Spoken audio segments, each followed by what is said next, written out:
Wait. Good evening, everybody, wherever you are.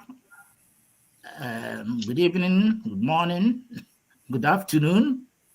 We are here once again to discuss with you on a very important element that has defied solution. Even in the developed countries, a lot of work has been done by medical technology, but it is also being discovered that the best approach to this particular disease that has remained a killer, that has been so devastating, seems to be prevention. And that is where we're going to focus today. Just a few weeks ago, the world celebrated World Cancer Day, just to draw attention to this devastating ailment. And in the next month, they are going to focus on colorectal cancer awareness month again, to focus action on this particular disease. So, but before we go on to give you the package we have for today, my name is Alex Mwahiri, and due to one or two technical hitches we are having, we are not able to start with our normal sync tune.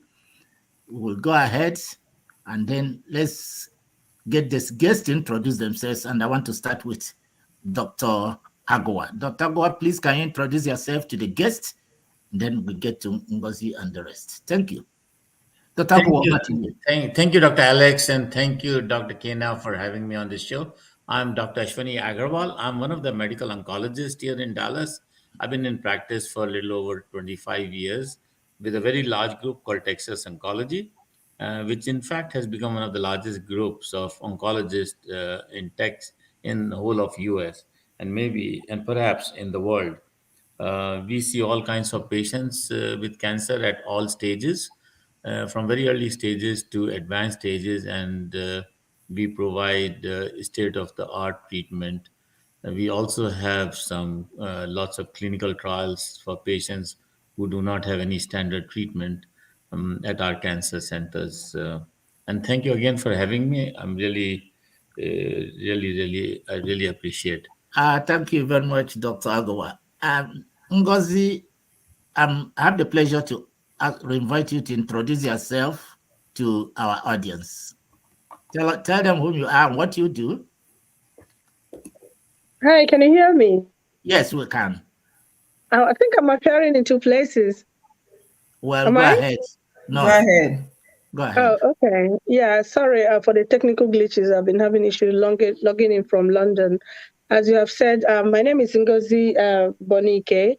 The founder and director of Bonike Cancer Foundation.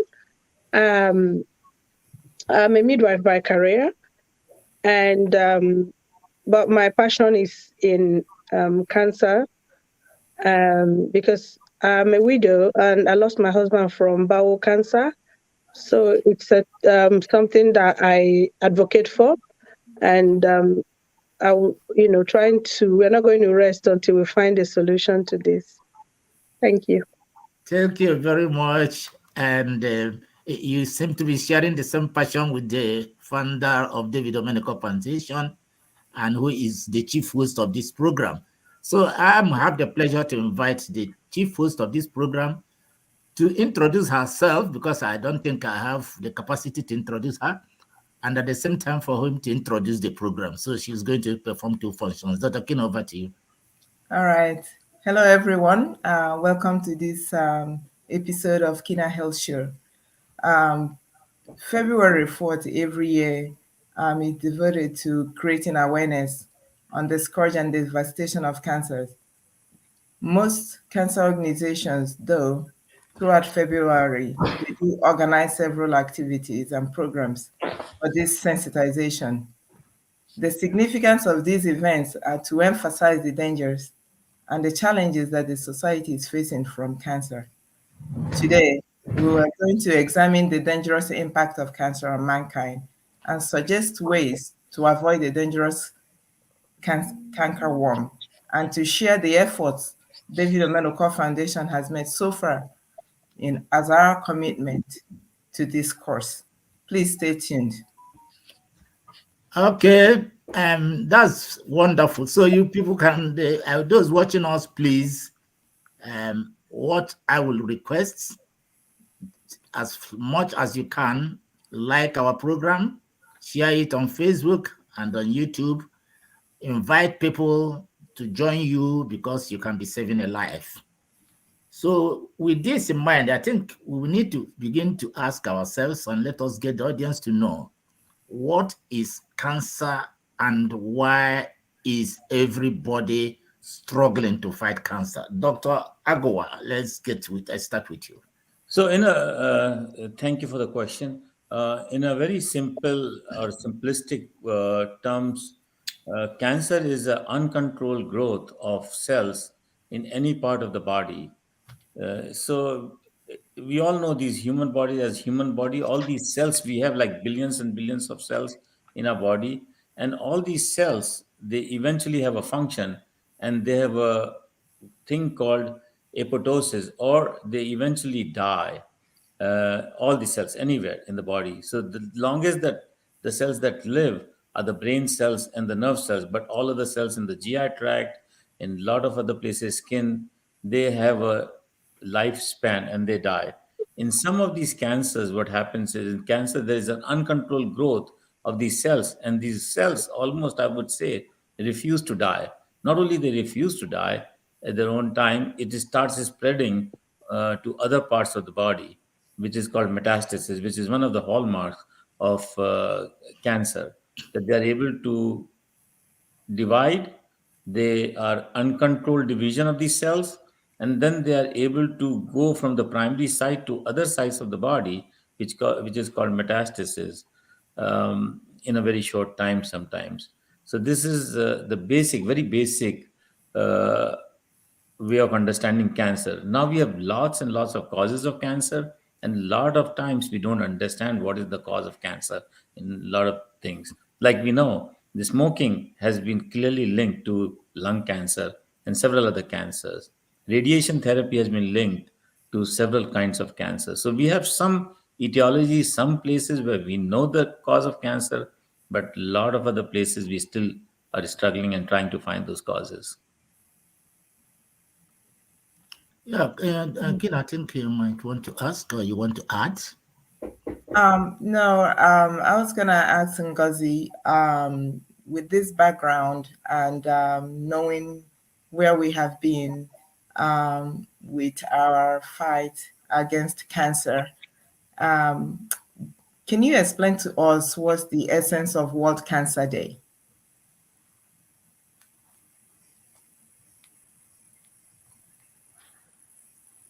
You're muted. Unmute. Hi. So yeah, World Cancer Day is a kind of an awareness day, especially people in the underdeveloped world, because they just go about doing their business. Some of us, not even aware of what, cancer is all about. Some people just hear cancer, when if it hasn't really affected you, you might not really know for sure that this is real. And so this is a day set aside, that is the 4th of February, to create a kind of awareness, to let people know, like Dr. Agro, sorry to call your name, I don't know how to say your name. Like he said, many people don't know about cancer and the way it operates, or the etiologies and the pathophysiology. So it's a day people get to know that there are certain things you can do to prevent, even though nobody is really very sure what it is, but at least for people to do their best in their own little way to see where we can take this fight to. Okay. Now, Thank you. Dr. Goa, like she has said, confirming what you said too, that this helmet is a little bit mysterious. It defies the solution. You can't even pin down specifically that these are the causes, but it has remained a killer. The developed world has been battling it over the years. Medical technology has been battling it, and still the deaths. Are we experiencing a reduction in the death too? Is there any hope for humanity? Where do we go from here? It Yes. remains a dangerous disease, So and it is frightening. this is cancer.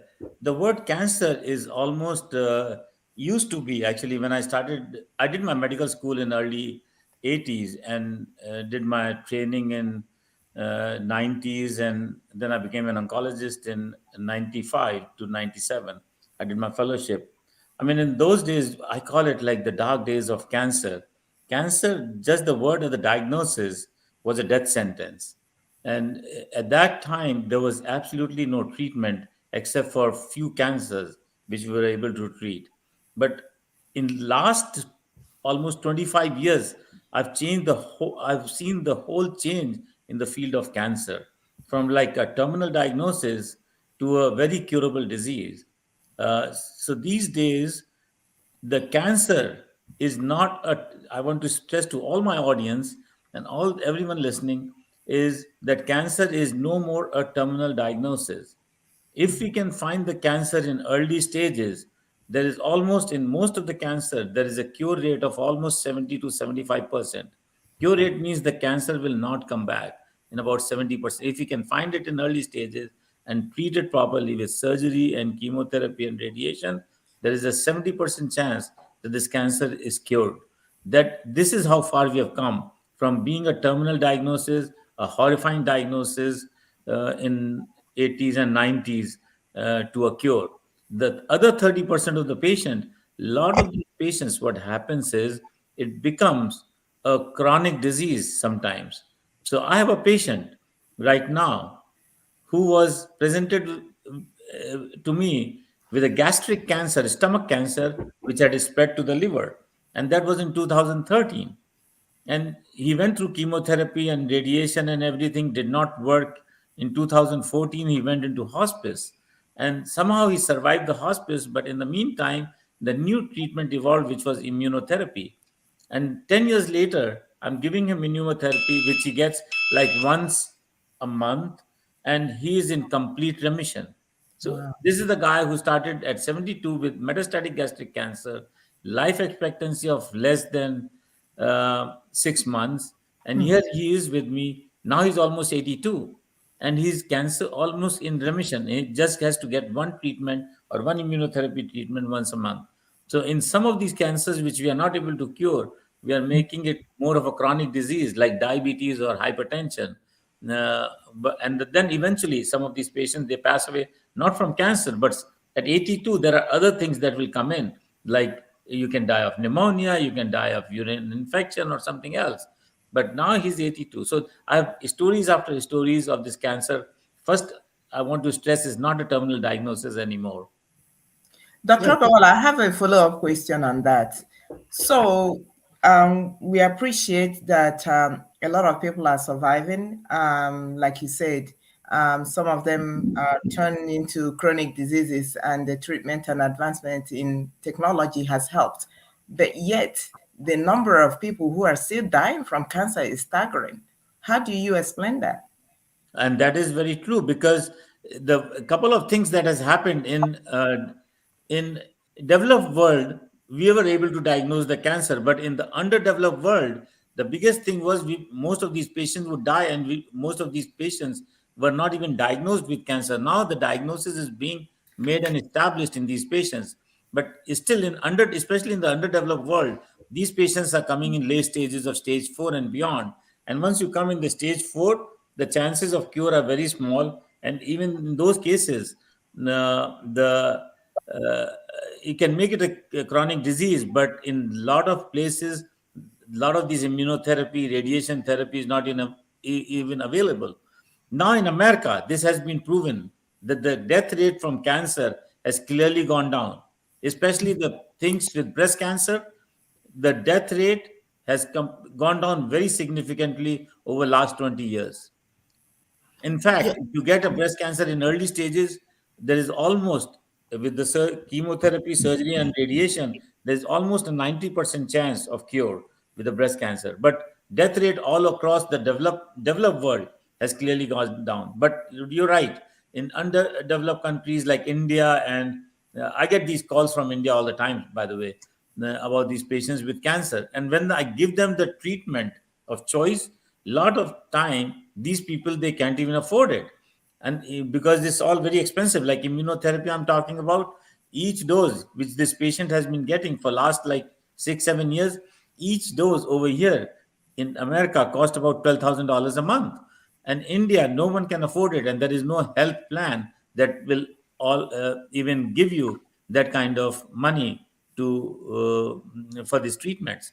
So still there is, and that is why this World Cancer Day is very important, not only to increase the awareness, but I like the slogan for this year, which is close the cancer gap or treatment gap. That is the slogan. If you look at the slogans where we started in these World Cancer Day in 2015, the slogan was not beyond us. So what that means, I mean, just the basically you're looking at the diagnosis. And then in 26 to 2016 to 18, the slogan was we can and I can. And then the slogan came in, was the next one was in 2019 to 2021, that I am and I will. That means I'm going to fight it, but I am, but still people were dying. But here, this is the best slogan, I think, is close the gap, close the care gap. And there is huge uh, problem with the gap in developed and underdeveloped countries. Yeah, Dr. Agwa, I'm so impressed with the hope you have offered that is no longer a terminal diagnosed disease, and horrifying that it used to be a terminal disease. Once you are diagnosed, you start preparing for death. That is not a lot of improvement has taken place, especially in the developed countries. And again, you also try to say that in the developing countries, this is where there is problem, because a lot of people are not diagnosed. They don't even know what is wrong with them until they come in very late. And even when it is diagnosed, there are no facilities to treat them. They cannot be treated. And so that takes us to this close gap, close the gap, Yes. close the cancer gap. Yes, Ngozi, I'm coming to you. You will talk after. Let me just. So if we are going to close the cancer gap between the developing and developing, already there is wonderful improvement here from what you said. It's no longer a death sentence here, but still a death sentence in the developing countries. So how do we close the gap? So this is a very, very important and a good question, and this has to be addressed at a very, very high level of World Health Organization. And the most important thing is, I would think, is education, and awareness of this. These patients with any kind of thing, medical help, they need to get diagnosed as early as possible. The biggest challenge, because I'm also from a developing country like India, and I know the biggest challenge that we used to face over there is not only the making the diagnosis. The biggest challenge was, even if the tissue was obtained, the pathologists even are not well trained to make the proper diagnosis. They used to give a wrong diagnosis. I mean, my sister is a pathologist in India. I hate to say that, but probably she's one of the worst pathologists you'll ever encounter, because every time we send her a cancer patient, she made a wrong diagnosis. So the thing, this is, I'm not saying because I mean, I'm telling you the truth. This is in the community everywhere. So I'm scared of sending the patient to her for diagnosis, because she can't even know after looking at the slides that it's a cancer or what kind of cancer, or it is cancer or not cancer. So this is the biggest thing is the education and the pathology, and and the proper techniques you have to make the right diagnosis of cancer. Now, even in breast cancer, tell you, Dr. Kena, even the breast cancer, you just cannot say that it is breast cancer. There are like 50 kinds of breast cancer now. So two breast cancer female will not behave exactly same, no matter what, because there are 50 kinds we have uh, determined at least. And every day we are coming up with a new subtype of this breast cancer. And the reason it is important to have this subtype, because the prognosis becomes different, because some are very aggressive and then some are not so aggressive, become indolent. So we have to know exactly, and not only now we have a treatment for every single subtype of this cancer, and the treatment is totally different. So in like 10 years ago, as far as just 10 or 20 years ago, we were like shooting in the dark. We were like in the dark. We had oh, it's a breast cancer, and you put me in a dark room, and we were throwing the dart, sending chemotherapy of same kind to everyone. So we would cure some patients, but still large percent of the patient would not benefit from that. And then we looked at these things, and intense research went on why some of these patients are not responding, because they were of different subtypes. Their prognosis was different, their markers were different, and now we have a specific treatment for each subtype. So even in breast cancer, there is like a 50 kinds. So every cancer, we are trying to find the subtype and individualize the treatment for every breast of every cancer. And once we have that, the treatment, the prognosis, and everything becomes great. Like my patient with gastric cancer did not respond at all to chemotherapy of two kinds. But eventually, once some immunotherapy was approved, and there was zero, he has no side effect, and the immunotherapy works so well. Basically what that means is we were trying to recruit his own immune system with this immunotherapy to fight the cancer cells. So we found the subtype which would respond to immunotherapy, and we have now techniques and ways of finding that which patient will respond to immunotherapy, which will respond to chemotherapy, which will respond to targeted treatment. So every cancer we have to go into a very detailed analysis, and that is why one of the things we do on all my patients is called next generation sequencing panel.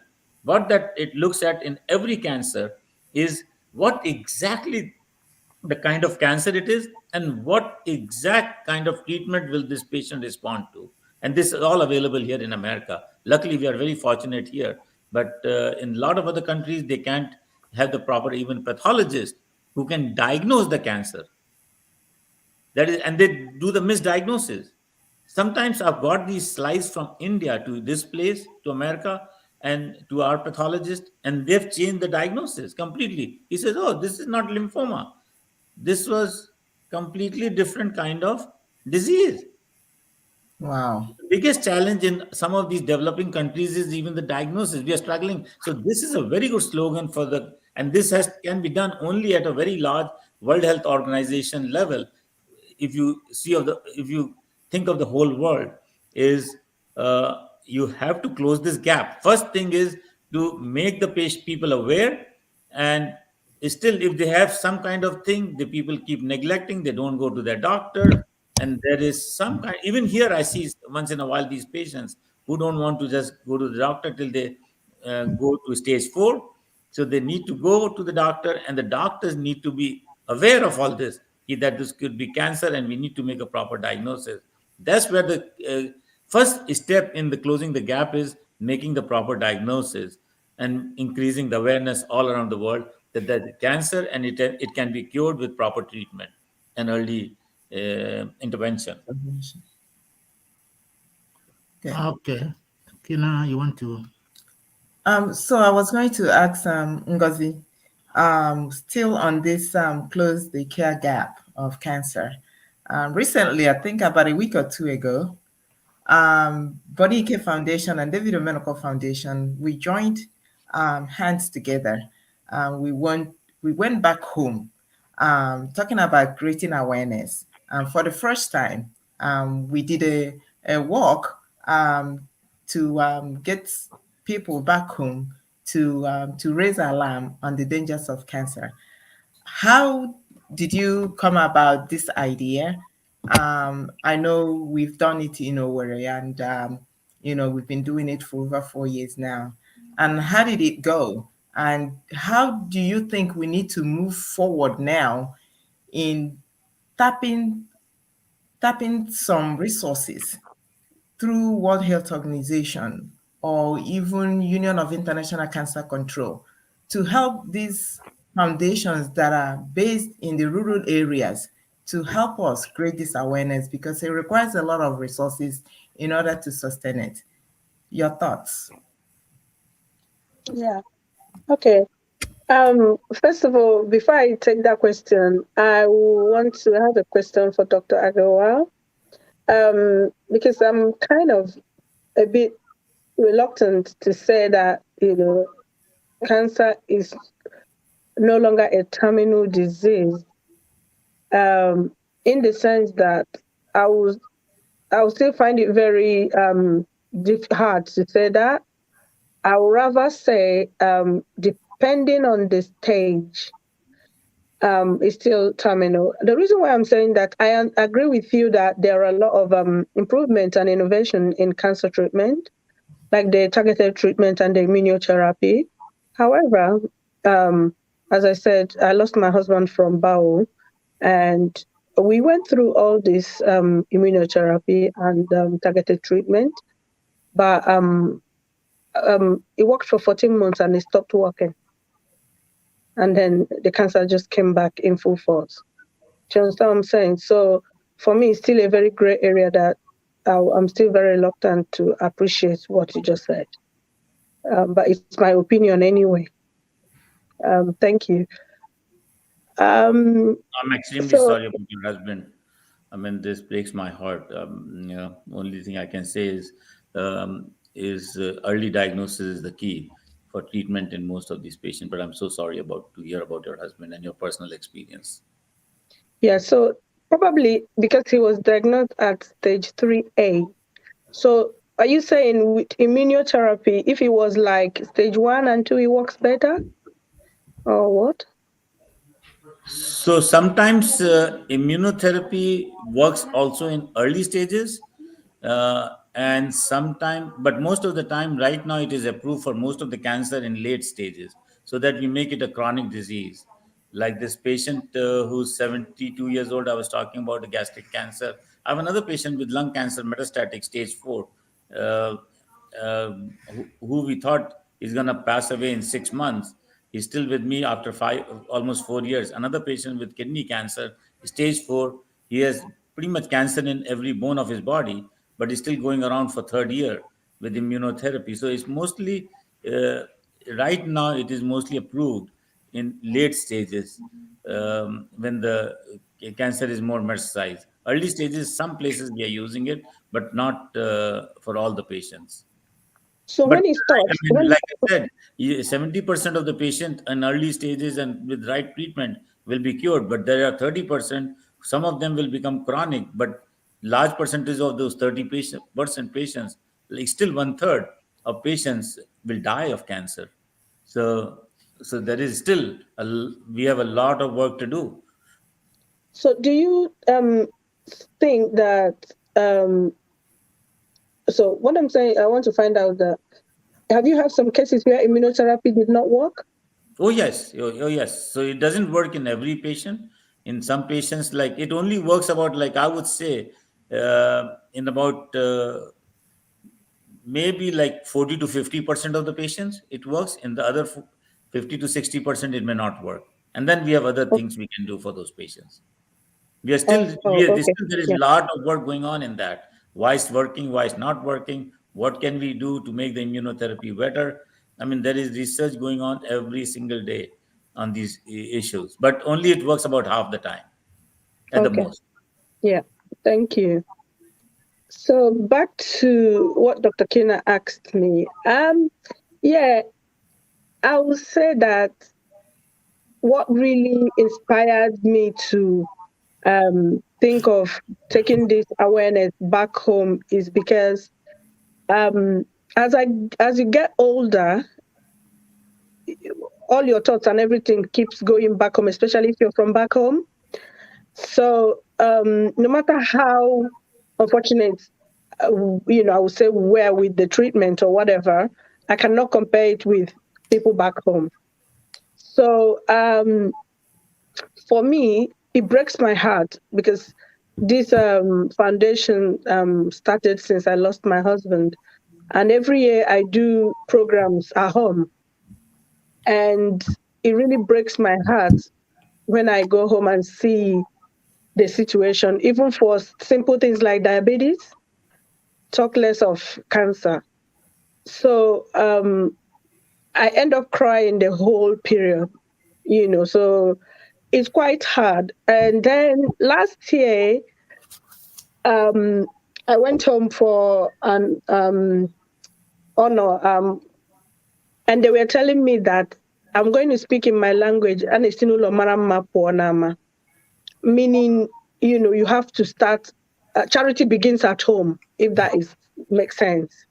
So, and now because most of the projects I've been doing in the UK and other places, and some places in Nigeria, but not really closer home.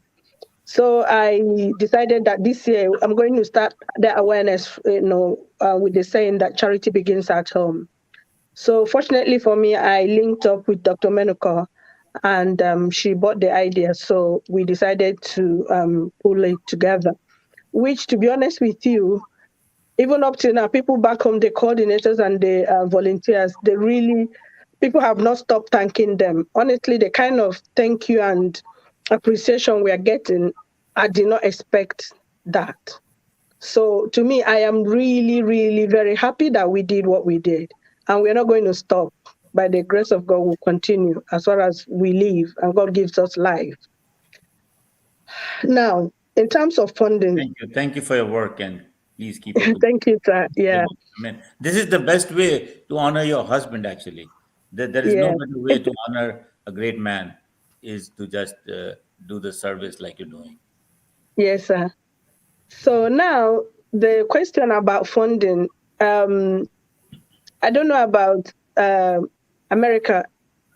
Over here in the UK, it's been a big challenge to get individuals and friends and families to support you.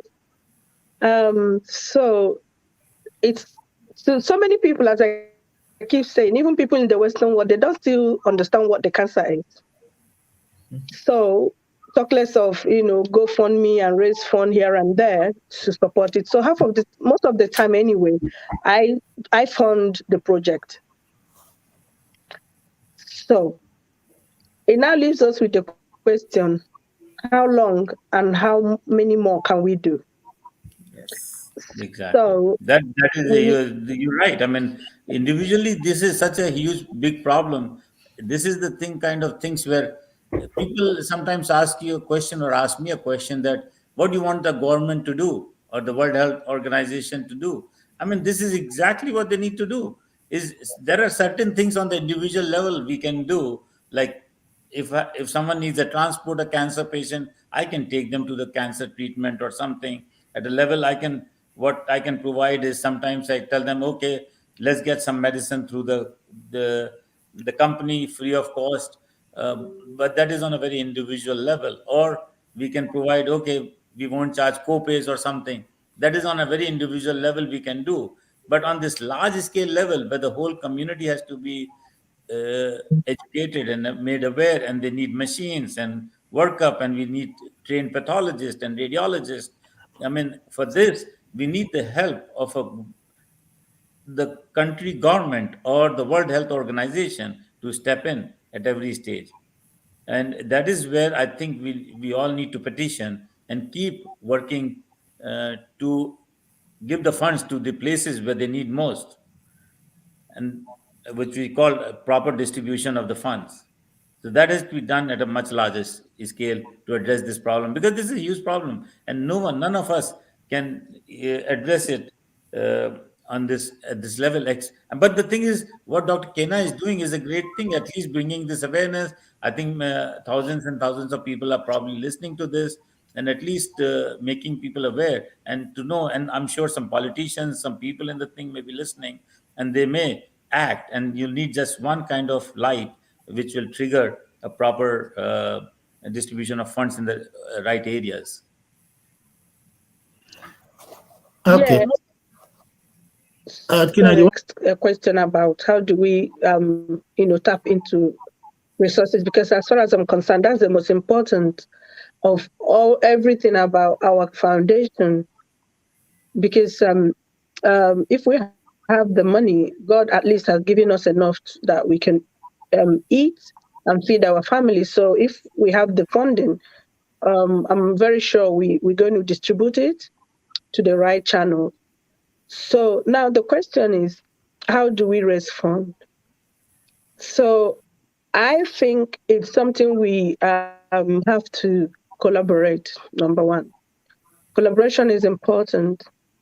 And to do that, thank God we've started the collaboration already.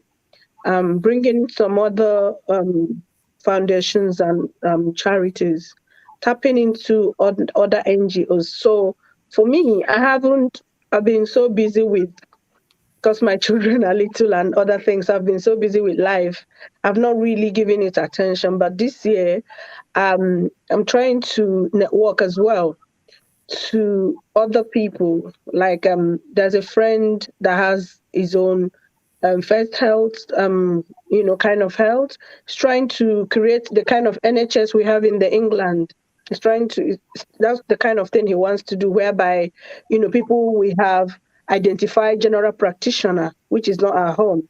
So, which again will lead to this early diagnosis and people accessing the hospital, just like we know that the third world country get it really very late. So he is quite something I think we should tap into, because he has access to some other NGOs and bigger cancer organizations.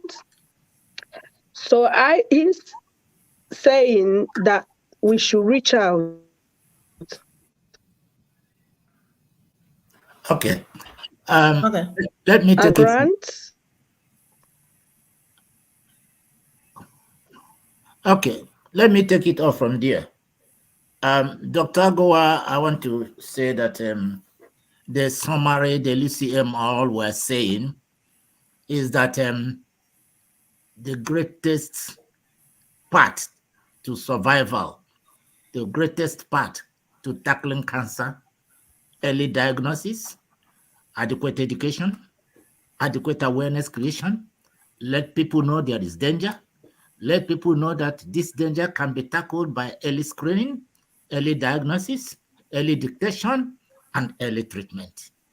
And from there, we now, if we get people to know, because a lot of people don't even know. Somebody, David Omenukor Foundation, the work organized with Ngozi Bonike Foundation. Somebody, a lot of people wanted to go, but some people felt, what are they doing and all that. And the breast cancer screening David Omenukor organized last year, somebody who wanted to go for the screening, the husband warned her, I'm not a part of that thing you are doing. You just don't go to expose yourself to radiation and all that. The man made a very negative statement, and that is born out of ignorance. That is born out of not having adequate knowledge.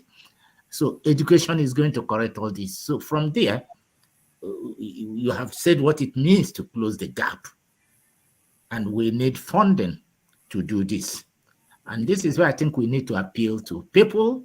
It's going to be a collective fight. If it is not collective, you are not going to go far. Thank you very much. Then let me ask you, Dr. Goa. You said that there are some people who have cancer and later die from other complications like chronic diseases, diabetes, and all the rest. So what it means, are you trying to say that cancer impacts those chronic diseases? Because I have always heard that those chronic diseases impact cancer. Is it a two-way traffic? That's a great question, and you are absolutely right, Dr. Alex, in that sense that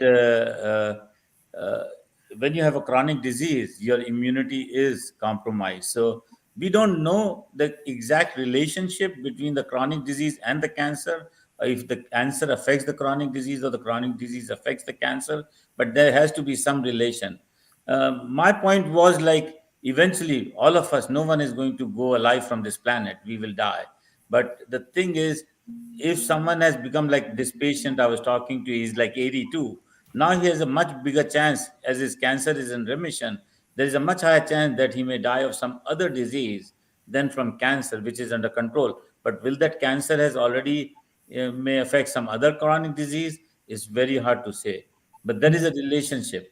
As long as someone survives, the life expectancy, which in US for men is about 79 and for females is about 82, I think people start feeling more comfortable. Uh, so we still feel very sad in losing young people, but as they get into this older age group, they get more and more comfortable. But some of the chronic disease will eventually take you. Like I had a patient who was 89 years old, and actually this immunotherapy came in just like 7 8 years ago, and he was in hospice. And I went for this lecture from American Society of Clinical Society, and there they presented the data. And I called this patient right from there. I said, no, I want him to get out of the hospice and I want to see him my next clinic day. And then this 89 years old guy lived for 2 more years on immunotherapy, and then he died of bronchopneumonia. He had flu and he had pneumonia. At 91, he died of pneumonia, not from cancer, which would have died anyway. So we don't know if the cancer made it worse or the immunotherapy. But the thing is, this gentleman was in hospice anyway, and was life expectancy was less than 3 months, but he got another 2 years with this immunotherapy. So this is a very good question. There is a lot of interaction between chronic disease and cancer, how they interact, but we don't have very good clear answers. But I'm sure if you have chronic disease, there are more chances that your cancer may not do as good. Kina, we might be talking about prevention. So how do we go ahead with your question? Yeah, well, Dr. Agarwal, this is his fourth or fifth time on this show, and we appreciate him so much. Thank And you. he has always brought a lot of good information to us. But I imagine we have expanded our audience since you were here last.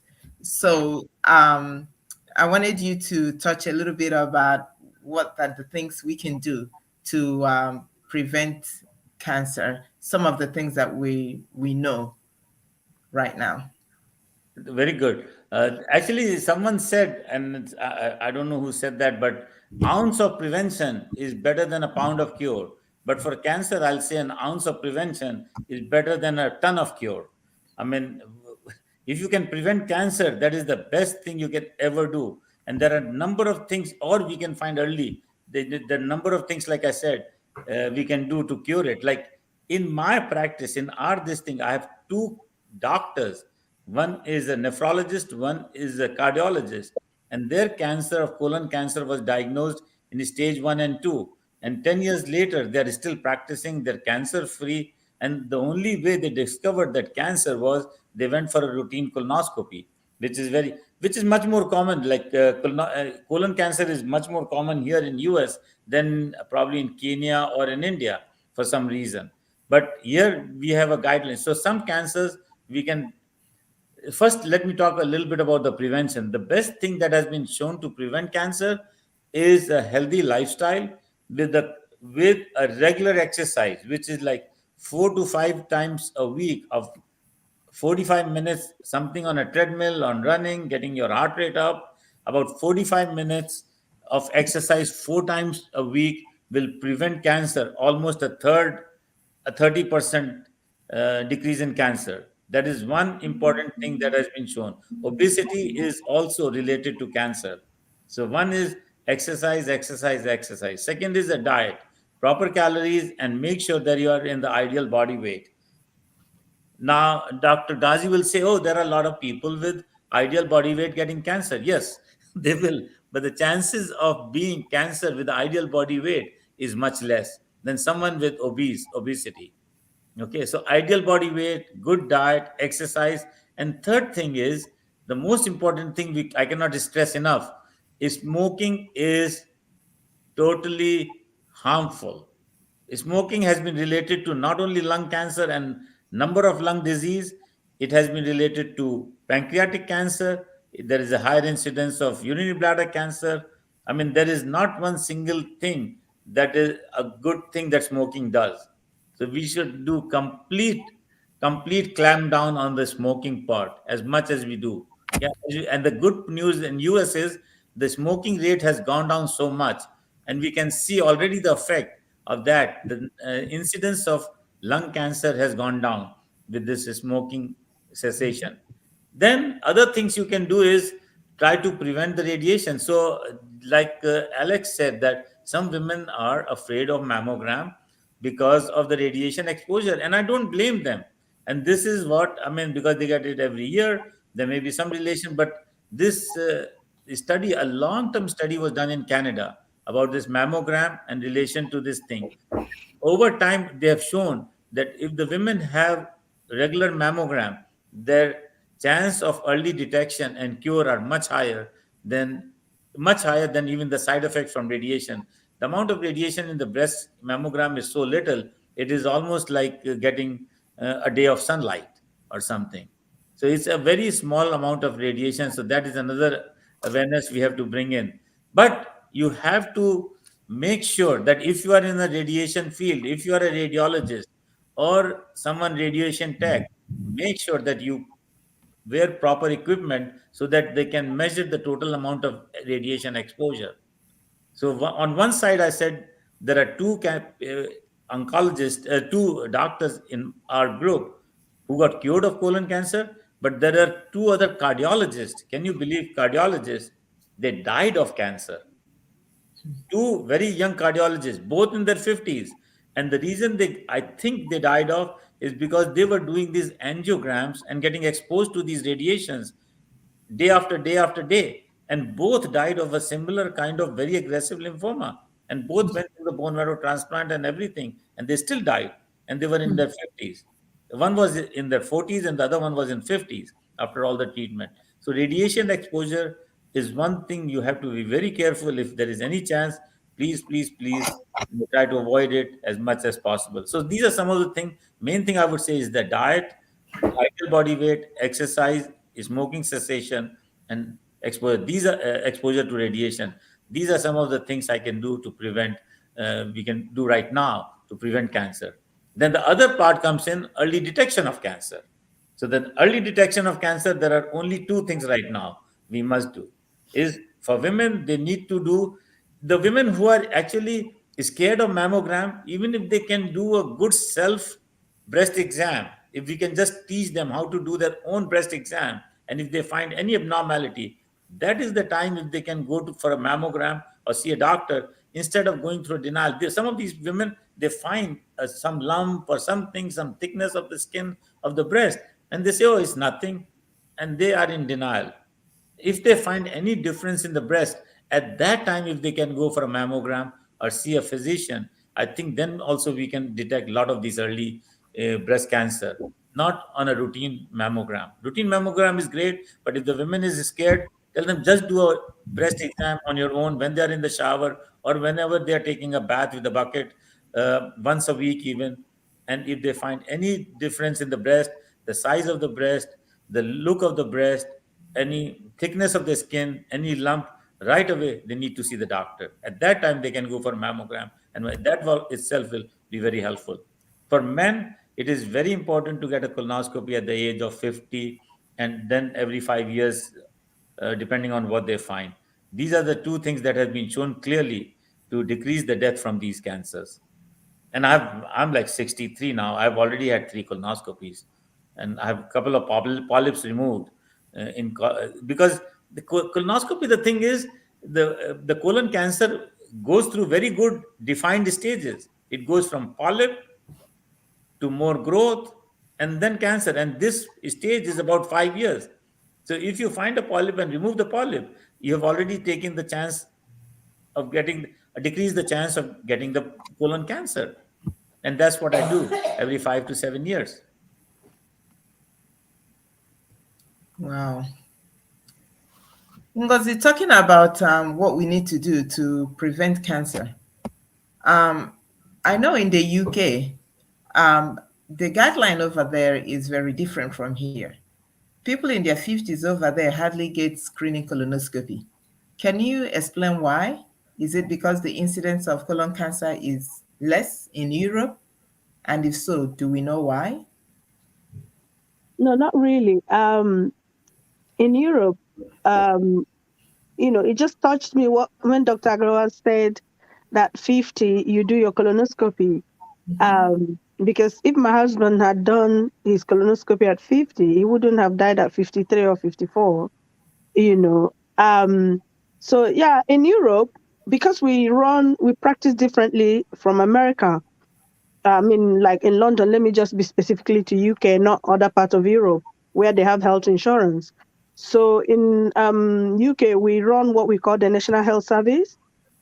And what that means is that we pay tax, a lot of tax from our salary, and then we now go to hospital for kind of free, if that is a word. So it's everybody is the same. So they try to carry everybody in UK at the same time, which is not effective as far as I'm concerned. So it now makes it in UK they only start screening for bowel. It used to be 60 years because they said before, it's uh, cancer for people of 60 and above. So it used to be 60 years. And so what they do is they send urine, no, stool sample to the on the post for people that are 60. When you turn 60, they will send it for you to give them stool sample, and then they test for colon cancers. But they said the incidence of colon cancer has really increased. So they've reduced the age from 60 to 55 now. Again, even at 55, a lot of people I know have gone for the test and they realize that they have, they call it, is that precancerous Precancerous. polyps? Yeah, at 55, if you're lucky. So basically, it's about funding, really, more of funding than anything. But I quite agree with Dr. Grawal with what he said. I think we should start 50 instead of 55. So, but for me, since that happened, what happened to me, I've been so paranoid. I just do my colonoscopy anyway and pay for it. So, as I said, in the UK, because of the National Health Service, many people don't want to even buy prescription because they believe that they have to get everything for free.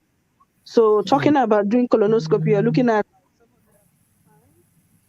which not everybody happy to part with, except you know what you're doing. So that's where, again, our message and our awareness continues. Dr. Bawal, I have a follow-up question about that because even though she said their screening start at age 60 and they're only doing like either fecal occult or one of those other tests, is there any study that shows that there's less incidence of colon cancer in the UK than America? No, no, no. The colon cancer actually in the West is almost same anywhere in UK and America and whole of Europe. It's less in India and maybe in Kenya Africa. and In and Africa, and probably in the whole of Africa. And I think this was the theory that the reason it is less in India and Africa and Kenya and all these places is people eat lot of roughage in there. I mean, they have a bowel movement at least once a day, sometimes twice a day. Over here, if you go to the Western society here, the biggest challenge is they have bowel movement like 2 times a week. So all the toxins are still sitting there and causing, and there is some correlation that there is a higher incidence of colon cancer, much higher here than in all the other underdeveloped countries because they eat a lot of plants and roughage, not so much of meat. So there is some correlation, but in whole of Europe and America, it's about the same. There is no difference. And the thing is, our guidelines are based on very strong, very strong data and studies that 50 is the time, unless you have some kind of a family history of colon cancer, then they start at even 30 or 40. But if you don't have any family history of colon cancer, the 50 is the time because there you can start plucking out these polyps, which eventually may become cancer. Because it is a very, like, I'm so sorry about your husband. I can feel, I mean, I can totally feel the pain because it's such a curable and such a easily this thing detected disease that if you had a colonoscopy at 50, you can detect these polyps or even stage 1 or stage 0 cancer and you can cure them. And then once it goes to stage 3 and 4, like I said, the cure rate becomes much lower and lower as you go to different stages. And this is what breaks my heart actually. I mean, these two of my cancer, like I said, my colleagues. One is a nephrologist. They both practice Kenya right here in your neighborhood. I don't want to give the name, but the thing is, they both are at Charlton area. And one, they both got colonoscopy right they were, and they were both in early stages and both cured 10 years later. I mean, The- this is how good it is. If they had waited for another just 1 year more, they would have died because it would have spread to other places. And then it's not cured. Then it may become a chronic disease and you may live like for 14 months, 18 months, or 3 years or 4 years, but you will be constantly on treatment and it will be a miserable lifestyle anyway to go through this thing. Yeah, if you are in your late 70s and 80s and you go through the treatment and I can give you another 3 4 years, okay, that's great. But if you are in your 50s, you have another life expectancy of 30 40 years. Okay, you cannot be on chemotherapy and immunotherapy for next 30 years, right? So the thing is, the whole thing becomes also age, little bit age dependent. That if someone is in 80 and I give them 2 year extra years and they wind up stuff, they feel great. The family feels great. But in 50s, we want to cure them. Dr. Agarwal, are you noticing a lot of precancerous polyps with recent colonoscopies? Because that's what I'm seeing in practice, that most people who are getting their colonoscopies done these days are having precancerous polyps. Is that an increase in incident? So they have these what we call is polyps. Some of if they have like three polyps, it doesn't mean all three polyps will become cancer. But there is a chance, a small chance that one of those trees might become cancer. So they are not truly precancerous, but they are polyps which can eventually. So once that is the whole idea of getting a colonoscopy every 5 years. And like last time I had a colonoscopy about 4 years ago, he removed like three polyps. They were all benign, but one of these were a little bit more aggressive than the other two. So I don't know if that would have become, but right now I'm happy that all the three polyps are out. And next year I'll have another one. Oh my God. I'll have another one and see if he finds another polyp, he'll take it out. And it doesn't hurt me. I mean, the insurance pays for it. And and it's a good bowel preparation. It's a good Yes, exercise. it cleans you out. It Well, cleans. I think I shared last year that over my lifetime I've had about 4 or 5 colonoscopies. So each time it will be clear, no polyps, and then they will tell you to come after 10 years. And Exactly. I have refused to go back every 10 years because I think things have changed. I've seen a lot of people who have come back after 5 years or 6 years with stage 2 colon cancer.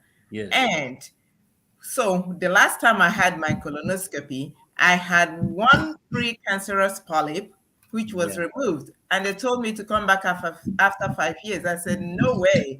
So after 3 years, I went back. So Yeah. you really have to be your own Yes. advocate. The doctors Exactly. tell you what to do, but you really need to see the trend of things, that the diet is really bad.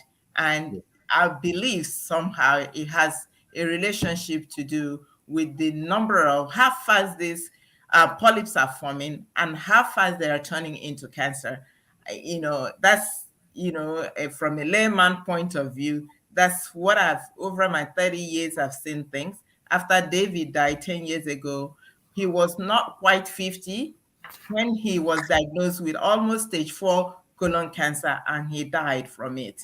Yes. So get your screenings done early. Exactly. I mean, and you're right. The thing is, they would love to do more often, but then the insurance companies and the guidelines are such.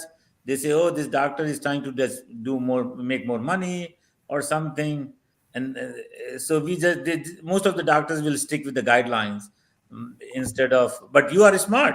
I mean, this I would do the same thing. Okay, if the insurance is not paying and I had a precancerous polyp, I would go at 3 years and get it done. Mine were pretty benign. So, and the other part is also true. If they don't find any polyp, they say, no, you don't need to come back in 5 years. You can come back in 10 years. So that is also has been studied because, like I said, there is a stage how it progresses. It's a very It's a very good story of colon cancer, how it progresses.